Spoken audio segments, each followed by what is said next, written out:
Estamos viendo una serie que se llama Los tiempos de Noé. Es una serie preciosa porque cuando Cristo en Mateo 24 comparó las condiciones que iban a prevalecer antes de que Él regresara, escogió una generación del pasado de la historia para que nosotros comparásemos las características de esa generación de la historia del pasado con la generación antes de que Él regrese y encontrar o descubrir las mismas características. Y de todas las generaciones de la historia, Cristo escogió los tiempos de Noé. Entonces, qué importante es para todos nosotros como estudiantes de la Biblia que escudriñemos, rasquemos, descubramos, investiguemos qué características prevalecieron en tiempos de Noé, que Cristo las usó para compararlas, que van a volver a repetirse antes de que Él regresara. Ahorita en la conferencia anterior que di en el primer servicio les mencioné que en Génesis 6 encontramos que en los tiempos de Noé hubo una infiltración satánica entre ángeles y mujeres humanas.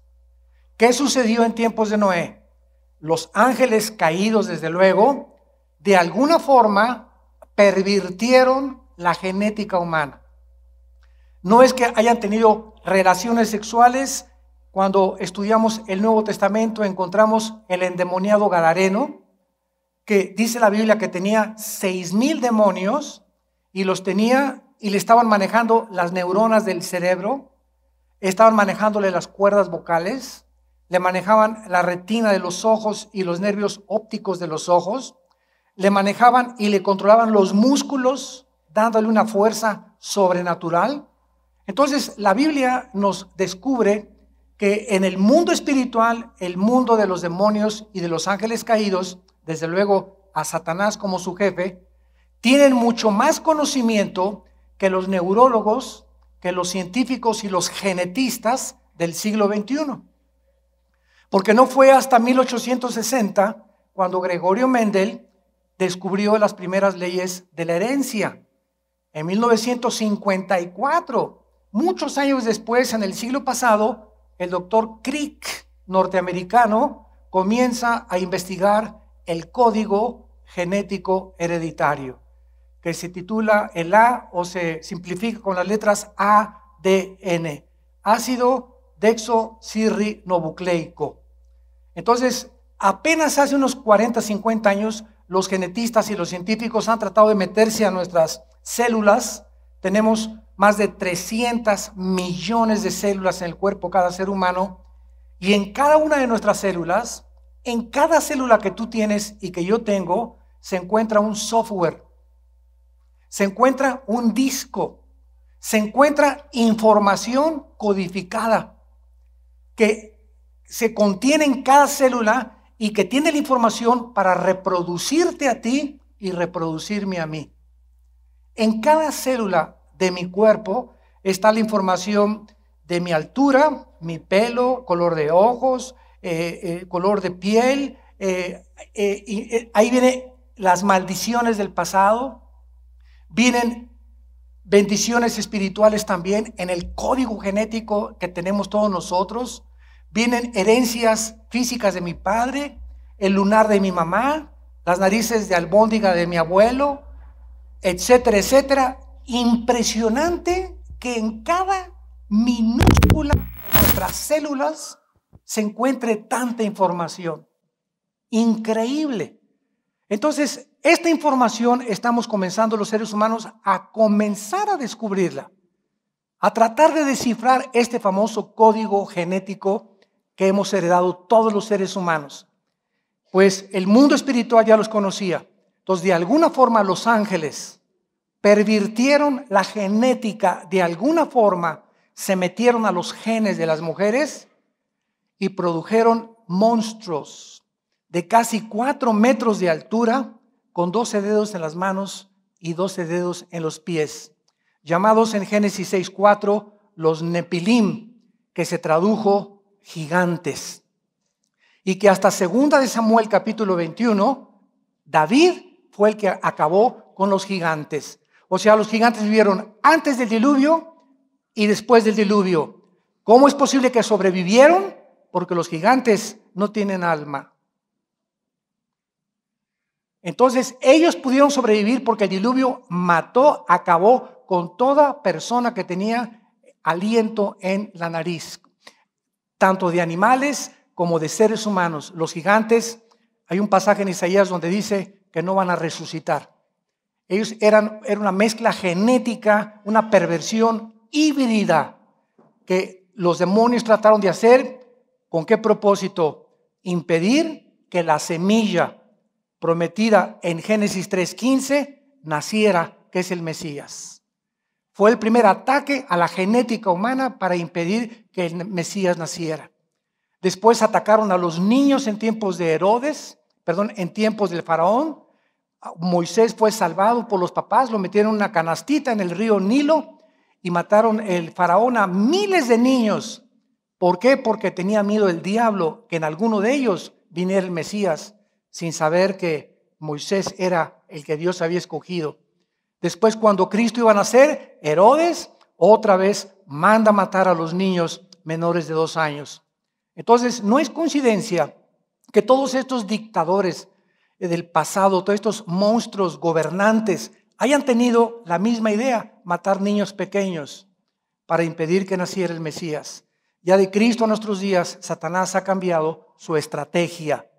Pero vemos que fue en tiempos de Noé cuando la genética humana fue pervertida.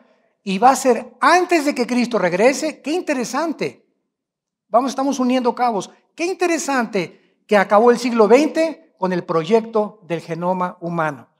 Cuando el presidente Clinton condecora al doctor Collins, que fue el que nombraron director del proyecto del genoma humano en Estados Unidos y que por cierto es cristiano y tiene libros cristianos, Collins con doble L y S al final se apellida él, y terminó el siglo XX con la investigación del genoma humano y siguen los genetistas y neurólogos y científicos tratando de descifrar más de la información que traemos en cada una de nuestras células. Y qué interesante que a finales del siglo XX comenzaron las clonaciones.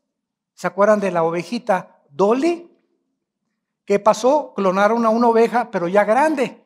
Y cuando tú clonas a una oveja, a un animal, o si el día que se iba a clonar seres humanos, que estoy seguro ya están ahorita intentándolo en laboratorios clandestinos, la oveja Dolly se murió porque el clon era una oveja vieja. Entonces, si tú clonas a un hombre de 25 años, va a ser de 25 años. Si clonas a una persona de 50, va a ser de 50 años. Si clonas a un niño, va a ser de niño. Entonces, en la clonación, que es la reproducción celular de otro ser humano, es gracias a la información que cada una de nuestras células contiene. Después vino la famosa película de los dinosaurios, ¿se acuerdan? ¿Cómo se llamó? Fuerte que no los oigo, no tengo oídos.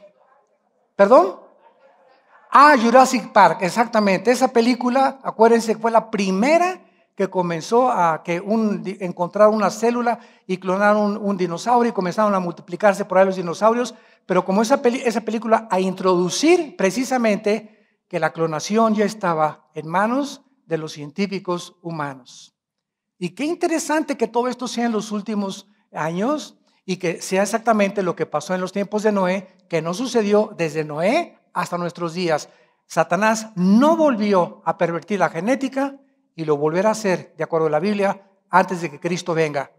Y cuando leemos Apocalipsis 9, encontramos en Apocalipsis 9 que se abrió el abismo, salieron los demonios que están en el abismo en forma como de langosta y comenzaron a volar en el aire y tenían cara de mujer, cuerpo como de alacrán, alas como de moscas o como de algún ave, patas, boca como de león. Y vemos en Apocalipsis 9 una mezcla de seres humanos, aves, cuadrúpedos y animales. Entonces, qué interesante todo esto que a la luz de los últimos descubrimientos no nos imaginamos lo que el ser humano está tratando de hacer. ¿Quién fue el primero que lo intentó?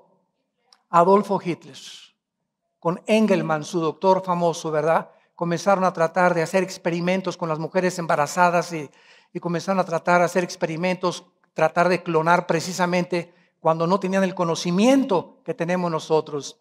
Y desgraciadamente el conocimiento sin Dios siempre es pervertido. Entonces los tiempos de Noé estamos viviéndolos en el área genética. En los tiempos de Noé, Génesis 6, se multiplicaron los seres humanos. ¿Que no siempre nos hemos multiplicado? No. Hasta cuando nació Cristo había 1 millón de personas. Pasaron 18 siglos, escúchame, del año en que nació Cristo a 1860 aproximadamente, éramos 2 millones. De 1860 aproximadamente al año 2000 éramos ya aproximadamente 3,5 millones.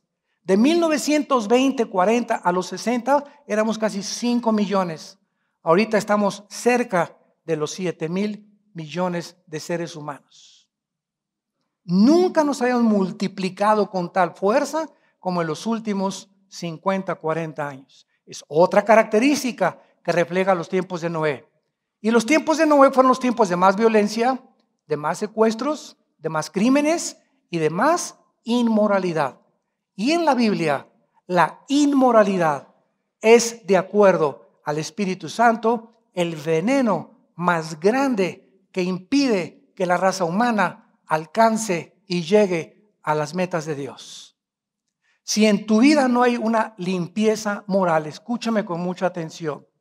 Si en tu vida no hay una pureza sexual, nunca vas a conocer lo que Dios quiere para tu vida. Y vas a venir a la Biblia y la vas a estudiar. ¿Y por qué la predestinación? Y yo no entiendo esto. ¿Y el rapto es antes o a la mitad o después, hermano? ¿Y el milenio? ¿Y quiénes son los 24 ancianos? ¿Y quién es aquello? Y vas a seguir como Dion Teofilito. Siempre, siempre, dice la Biblia, creciendo sin poder entender las verdades de Dios. Porque hay un problema, hay una trampa dentro de tu vida que se llama la moral. Y hasta que no somos limpios sexualmente y puros de corazón, porque Dios es santo, no pueden caminar dos juntos si no estuvieran de acuerdo. Dice Amós capítulo 3, versículo 3. Entonces Dios es santo, ¿te quieres caminar con Dios? Te dice Dios, límpiate. En el Antiguo Testamento, Dios le dijo a Moisés, diles que se santifiquen, porque pasado mañana voy a estar con ustedes en el monte Sinaí. Santificarse es limpiarte moralmente de cualquier problema sexual que tengas en tu vida. Si tú no eres limpio en tu matrimonio y tu mujer es la única a la que tú ves, si tu esposo no es el único al que tú ves, si las intenciones con tu novia no son limpias y puras y transparentes y la comienzas a manosear, o si tú te dejas tocar por un hombre, inmediatamente te desconectas automáticamente. Porque dice la Biblia que el Espíritu Santo es como una paloma. Y las palomas son hipersensibles. Por eso escogió el Espíritu Santo a las palomas. Cuando Cristo fue bautizado en el río Jordán, ¿qué fue lo que bajó a su hombro? Perdón, sobre una paloma. ¿Por qué la paloma no se fue? Nunca has visto, ¿verdad?, que muchas veces la paloma aterriza en un ser humano así. Y se quedó ahí por la paz que irradiaba Jesús, por la pureza, por la limpieza de ese hombre. El Espíritu Santo tomó a una paloma para ilustrarnos que cualquier cosita la hacemos volar. El mínimo detalle en nuestras vidas hace que el Espíritu Santo, dice la Biblia, se contriste y lo podemos apagar. Dice Efesios 5, 1 Tesalonicenses capítulo 5 también. Podemos apagar al Espíritu Santo en nuestra vida, podemos causarle dolor. Y vengo a la Biblia y no le entiendo. Y ven a predicar y agarro de la predicación el 20% o el 10% y lo demás no lo entiendo. Comienzo a irritarme por cualquier cosa. Comienzo a criticar, comienzo a atacar, comienzo a amargarme. Comienzo a no perdonar a los que me hacen algo. Son síntomas, son campanas, banderas rojas de que algo está en tu vida mal. El Espíritu Santo es un espíritu que controla la paz. Si tú no tienes paz en tu vida, hay algo que no le agrada a Dios. La paz de Dios, Colosenses 3, gobierne vuestros corazones. Debe gobernarnos la paz. En lugar de que me gobierne el odio o el rencor o la amargura o la falta de perdón o la impureza sexual, debo ser gobernado por la paz. Odiar el pecado con todas las fuerzas de mi corazón. Amar la santidad y amar la pureza. Y no nos imaginamos las bendiciones tan grandes que Dios tiene para nuestra vida. Pero siempre será el pecado la razón por la cual no crecemos en la gracia y el conocimiento de Dios. El pecado, que es el enemigo de nuestras vidas y de Dios. En Hebreos capítulo 11 vamos a ver ahora algunos aspectos de la vida del único hombre a quien Dios perdonó en el diluvio y desde luego, obvio que las características de este hombre tenemos que imitarlas o compararnos. Si realmente las características que Noé tenía, las tenemos nosotros, porque si viene el arrebatamiento de la iglesia, que ya en muchas iglesias se está negando que no vamos a ser arrebatados, si llegamos al arrebatamiento de la iglesia y de repente amaneces y no está tu esposa, y no está tu esposo, y no están tus papás, o no están tus hijos, te vas a sorprender, pero yo iba a la iglesia y hasta pastores se van a quedar. Pues no crean que todos los pastores son pastores, ¿verdad? Hay unos pastores que son pastor alemán. Entonces, tenemos que tener cuidado de no engañarnos y creer que somos cuando a lo mejor no somos. Entonces, para saber si somos, metámonos a que nos hagan exámenes. Si quiero saber cómo está mi glucosa, cómo está mi colesterol, no, yo estoy bien, me siento bien y todo. Y espérame tantito, es lo que aparentemente ahorita estás bien y te sientes bien. Vamos a que te hagan un examen de sangre, una bioquímica hemática, y ahí te vas a ir los triglicéridos, el colesterol 240, pasa de 100 mis triglicéridos, mi glucosa altísima, ¿verdad? Y te sentías muy bien, pero ese bien no te iba a durar mucho, porque tenías altísimos tus triglicéridos y tu glucosa y tu colesterol, y en 1 o 2 meses ibas a caer enfermo al hospital, o un ataque cardíaco por tanta grasa en tu sangre. Entonces, así hay muchos cristianos, estoy bien ahorita y todo bien, y no saben que están enfermos espiritualmente. ¿A qué venimos a la Biblia? A que nos examine. Es el examen de glucosa y de colesterol y de pecado que la Biblia nos tiene, que nos traspase como una espada, que Dios me diga, estoy mal, sí lo reconozco, quiero cambiar, porque quiero servirte, quiero conocer la razón de mi existencia, quiero irme contigo, Señor, cuando tú vengas, para decirle adiós mundo cruel, ya nunca te veré.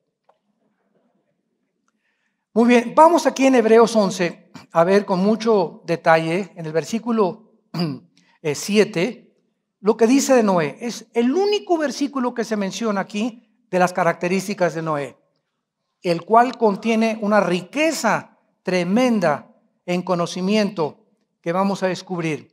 Por la fe, Noé. Todo es por la fe en capítulo 11 de Hebreos. Por la fe Noé, cuando fue advertido por Dios acerca de cosas que aún no se veían, con temor preparó el arca en que su casa se salvara. Y por esa fe, o sea, por el hecho de haberle creído a Dios en medio de esa generación en la que él vivía corrupta y maligna, por ese hecho condenó al mundo. Tú eres una persona en tu casa que vive santamente y todos en tu familia viven mal. El hecho de que tú seas diferente los condena a los demás. Los hace culpables a los demás. Porque le estás diciendo, no tienen que ser así. Si yo puedo, ustedes también pueden. Pero cuando tú les dices a tu familia que eres cristiano y te ven que eres igual que ellos, nunca te van a creer. Eres objeto de burla. Serás religioso, pero tu vida no ha sido transformada por el poder del Espíritu Santo. Por esta fe condenó al mundo, dice la Biblia. Con temor preparó el arca en que su casa se salvara y fue hecho heredero de la justicia que viene por la fe. Muy bien. En este capítulo, el versículo anterior, el versículo 6, claramente nos da una revelación tremenda. Sin fe es imposible agradar a Dios. O sea, ¿qué es lo único que te agrada, Señor? Que diezme, está bien que diezme, los fariseos también diezmaban, digo, no hay ningún problema, ¿verdad? ¿Que va a la iglesia? No está mal que vengas a la iglesia también, es bueno, necesitamos estar en una asamblea como esta, oír la palabra de Dios, tener comunión unos con otros, ¿verdad? Ir a visitar a los huérfanos, también todo está bien, ¿verdad? Todas estas características las tenía la iglesia de Éfeso, Apocalipsis capítulo 2, versículo del 1 al 4. Y cuando Dios los examina y los pasa a los rayos X a la iglesia de Éfeso, les dice: ustedes hacen muchas cosas muy buenas, pero tengo contra ustedes que han perdido su primer amor. Y todas estas cosas buenas, que no son malas, que hicieron, no van a servir si ustedes no entienden que la vida cristiana, las cosas buenas y las buenas obras son buenas. La vida cristiana consiste, número uno, en que tengan comunión conmigo todos los días. En que tengamos un tiempo de disciplina para Dios todos los días, porque puedo conocer yo acerca de Dios y conocer la Biblia y conocer versículos y conocer que Cristo nació en Belén y conocer que su madre fue María y José y conocer reyes y conocer nombres sin conocer al autor de la Biblia. Yo puedo oír hablar de el rey Juan Carlos de España, que tiene cierta estatura, que le gusta el hipismo, que le gusta desayunar huevos con chorizo que le mandan de Toluca, que usa zapatos Flor Shine, que está casado con la reina Sofía, que vive en un castillo. Y si alguien me pregunta: ¿tú lo conoces personalmente? ¿Qué les contesto? No. Entonces, toda esta información la tienes de la televisión, de los libros, de la radio. He oído de este rey o conozco a este personaje, pero personalmente no. ¿Qué les quiero decir? Hay mucha gente que conoce muchas cosas acerca de la Biblia.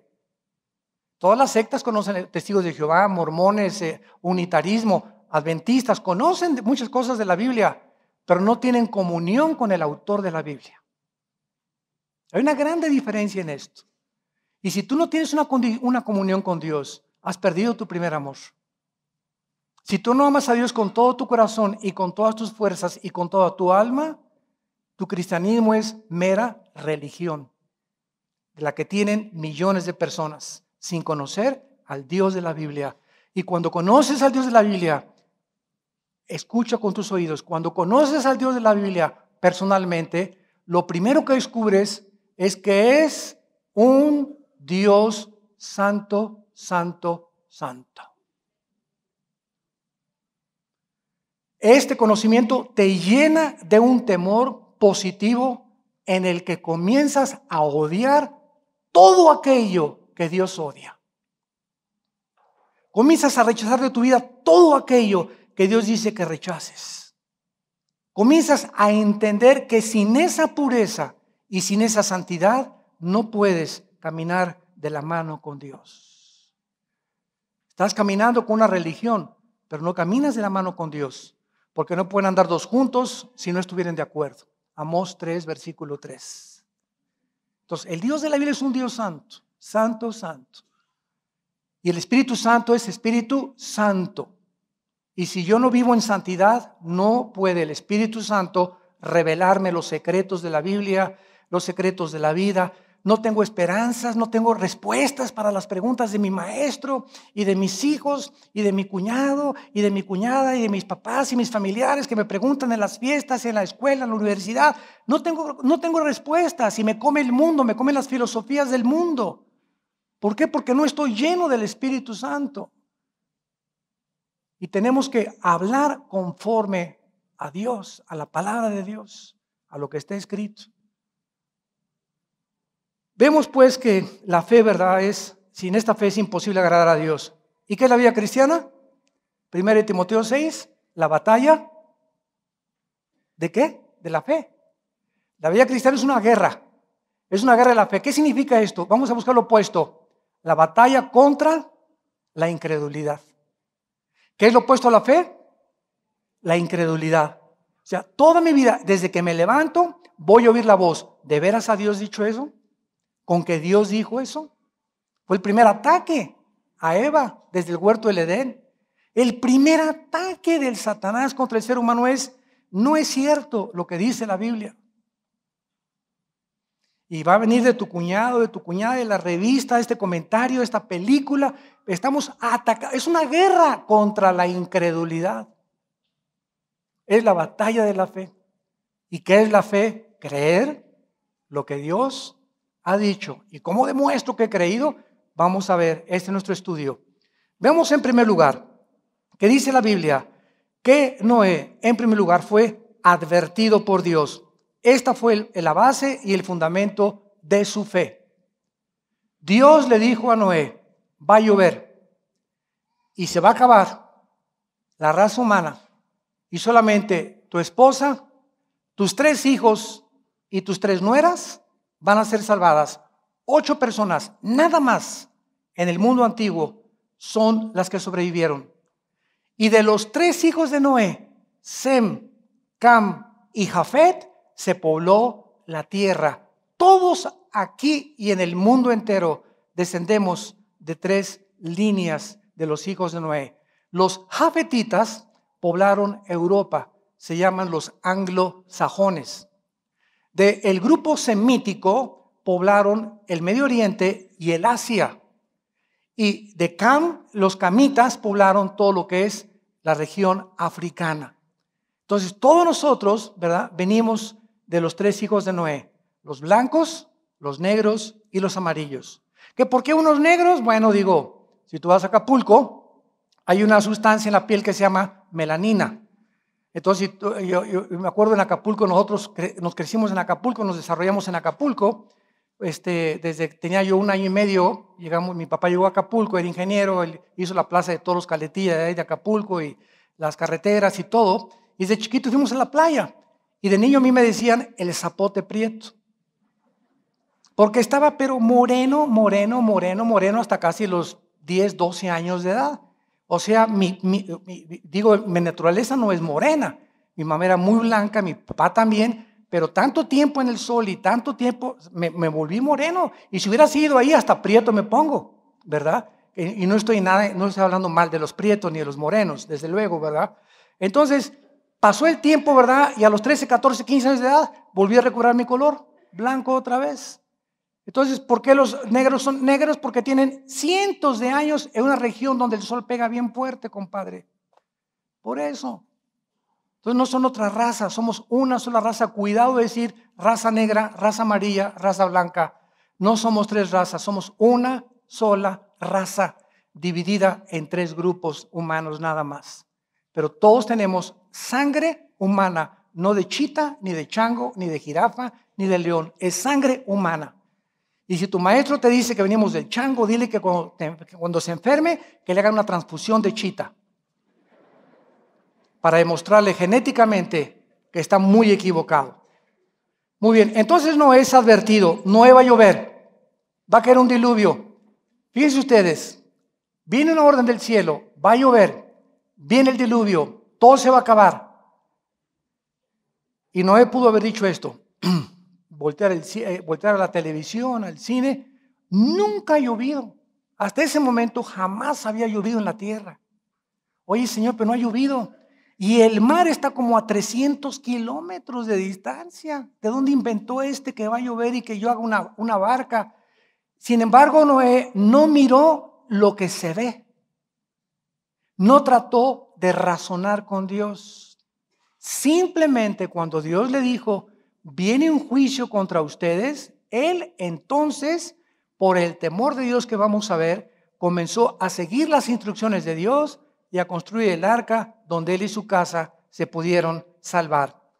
Esta es la única forma en la que podemos nosotros verdaderamente ser aceptados por Dios, creyéndole a Dios con todo nuestro corazón, aun a pesar de que muchas veces lo que Él nos dice es contra de la razón. Otro ejemplo. Josué, ven para acá, Josuecito. Sí, señora, sus órdenes, mi comandante. Antes que me diga nada, señor, te voy a dar mi reporte.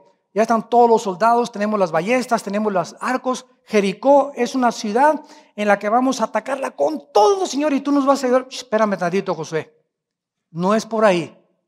Más adelante dice, no es con espada ni con ejército, ¿verdad? Pero comenzamos a ver los caminos de Dios. José, no vas a disparar ni una flecha, ni una ballesta, no van a tener ninguna cosa para alcanzar las murallas con garfios ni nada. Simplemente le vas a dar 7 vueltas, 7 días a Jericó.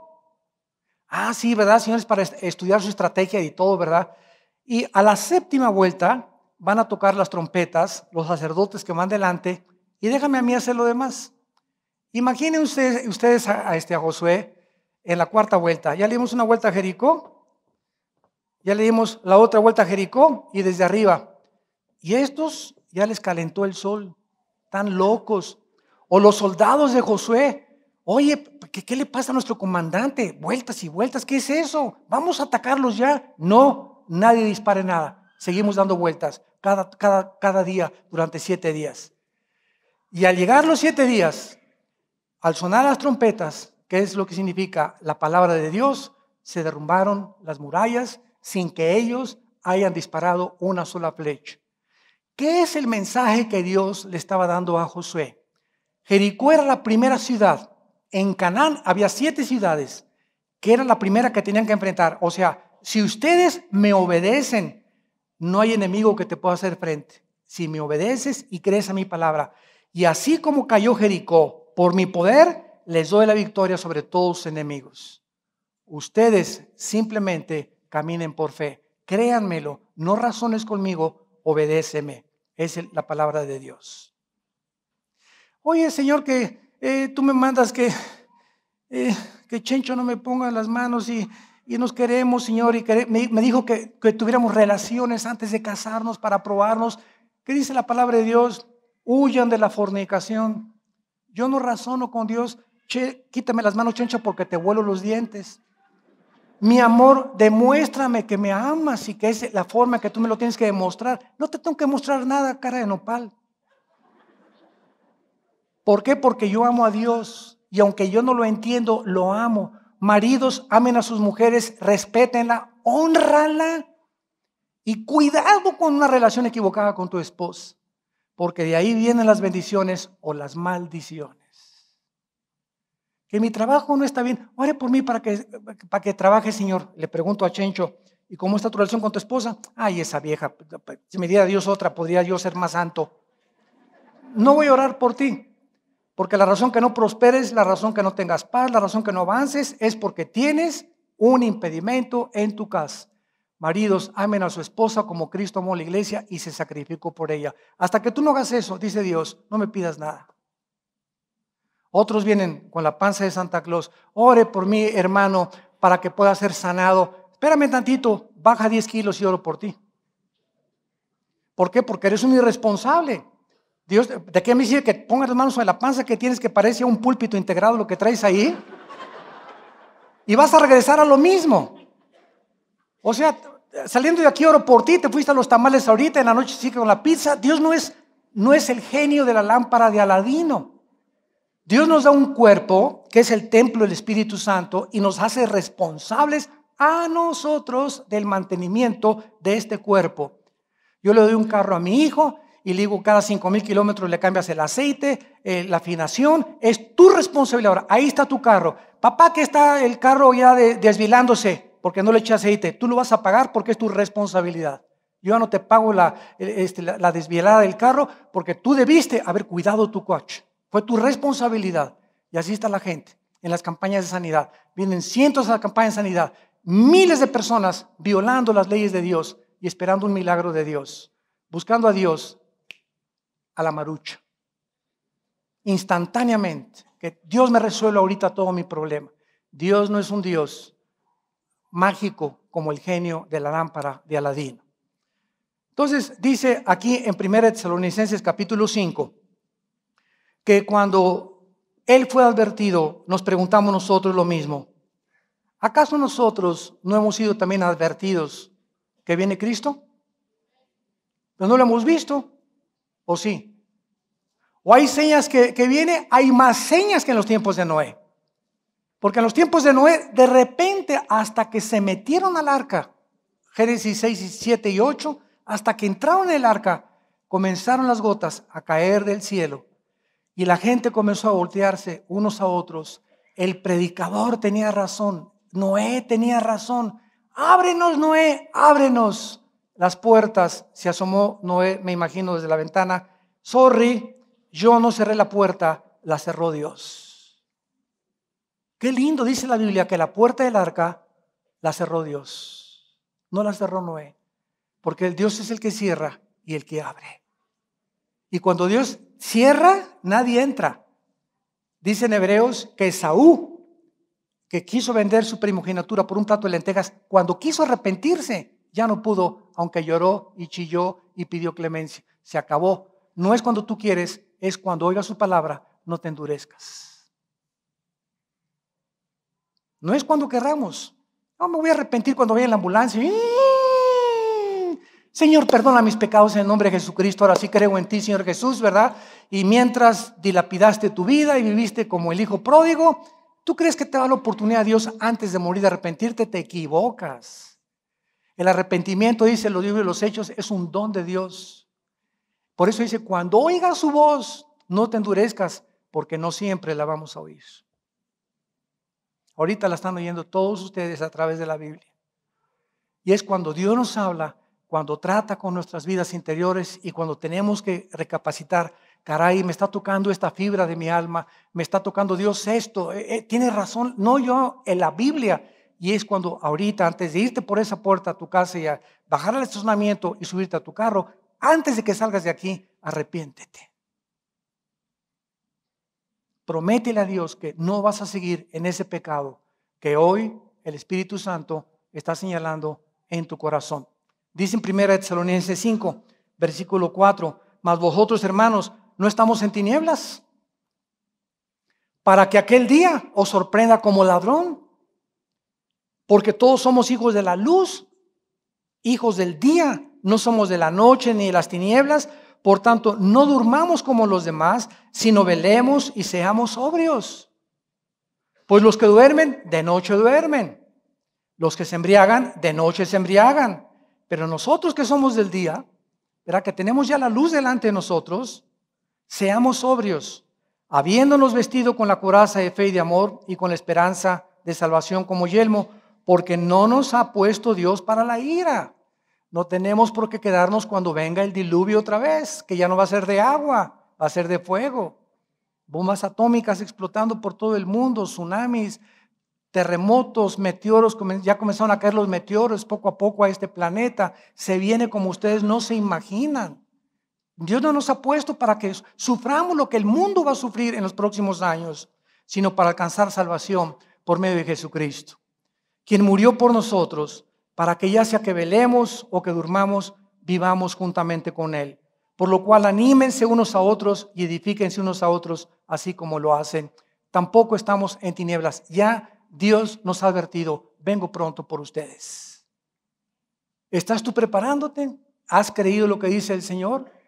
¿Qué es el arca? El arca simplemente es el medio que tengo que crear, la atmósfera para que mi esposo y mis hijos se salven.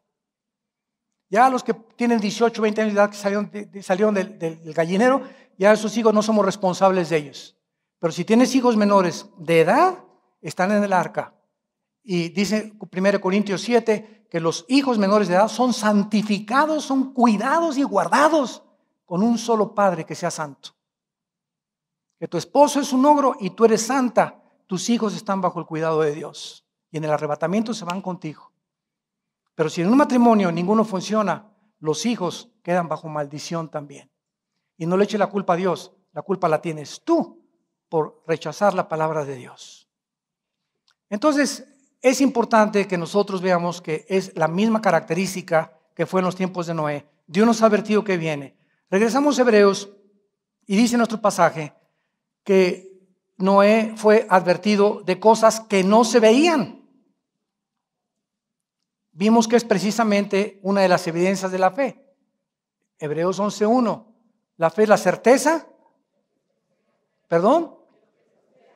Muy bien, la fe es una certeza y es una evidencia de lo que se ve. No, de lo que no se ve. Es una certeza y una evidencia.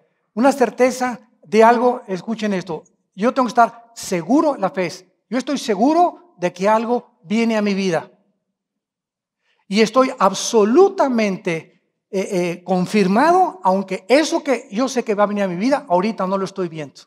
Esa es la fe.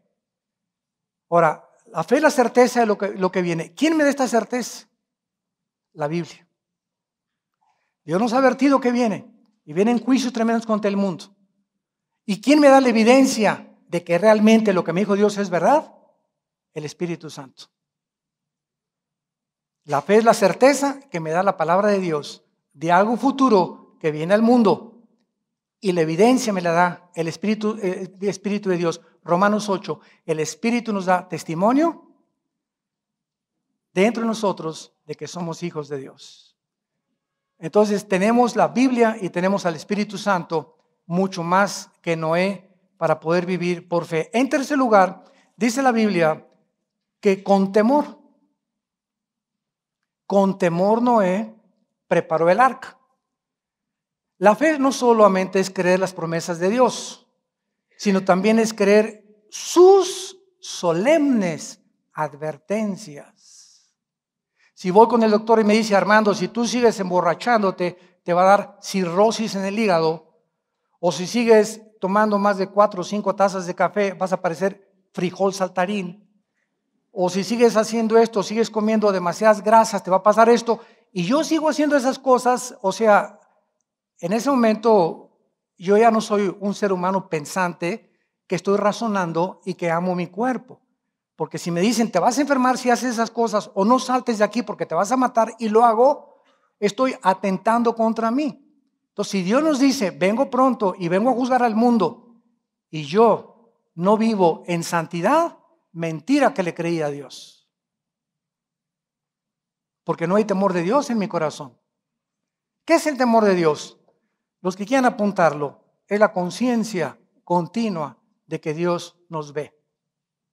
Hoy te lo explico. El temor de Dios no es el miedo de Dios. Vamos a ver que hay una diferencia entre tenerle miedo a Dios y tener temor de Dios. Es la conciencia continua que Dios nos ve.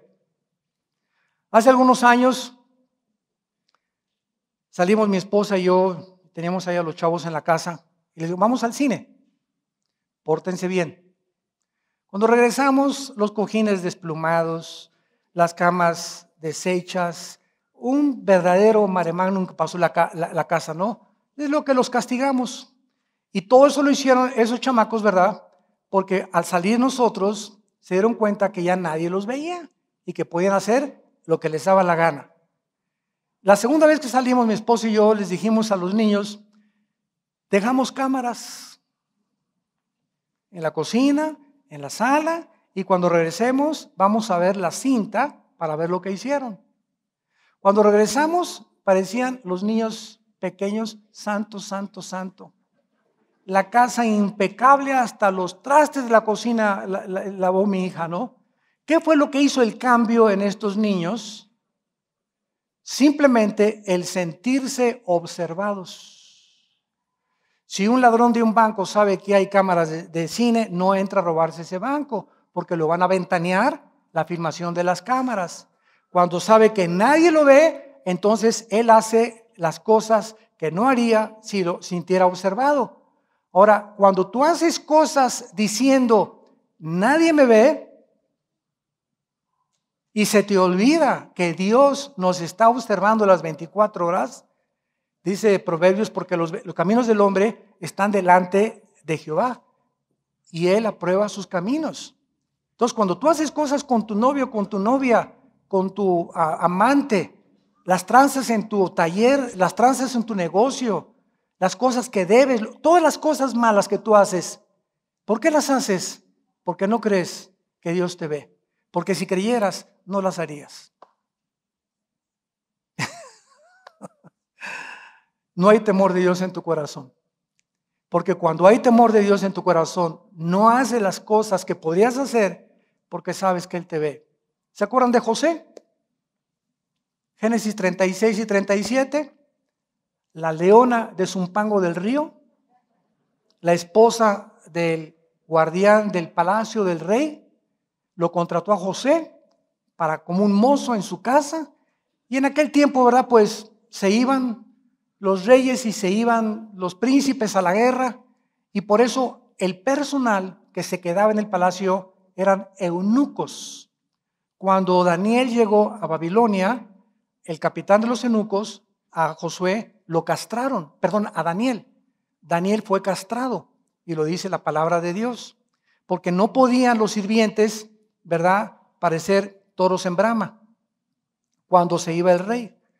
Entonces José no fue castrado porque era el que estaba a cargo de todos los demás. Y la esposa del capitán del rey le dijo: Pepinillo, nillo, come on, boy. Y llegó José, ¿verdad?, al cuarto. A ver, aquí, chéncheche mi nene, aquí le voy a contar ahorita uno de Caperucita Roja, mi nene. Y ahorita ha regresado eso, porque ahorita también la moda es que mujeres les lleven 15, 20 años a los hombres. Y tu matrimonio no va a funcionar, porque tú estás buscando una mamá y ella está buscando un hijo. Es antibíblico que la mujer le lleve más de 5 o 10 años a un hombre. Son muy raros los que pueden sobrevivir, porque no es correcto. El hombre le puede llevar 15 años a la mujer, 20 años a la mujer, y puede funcionar el matrimonio, pero no al contrario. Por eso creó primero Dios a Adán y después le trajo a Eva. Entonces esta leona de Zumpango del Río se sienta aquí a Josecillo, Pepinillo, y lo comienza a querer desvestir. Ven, acuéstate conmigo, dice la Biblia. Y Josué, ni tardo ni perezoso, dice la Biblia, tenía temor de Dios.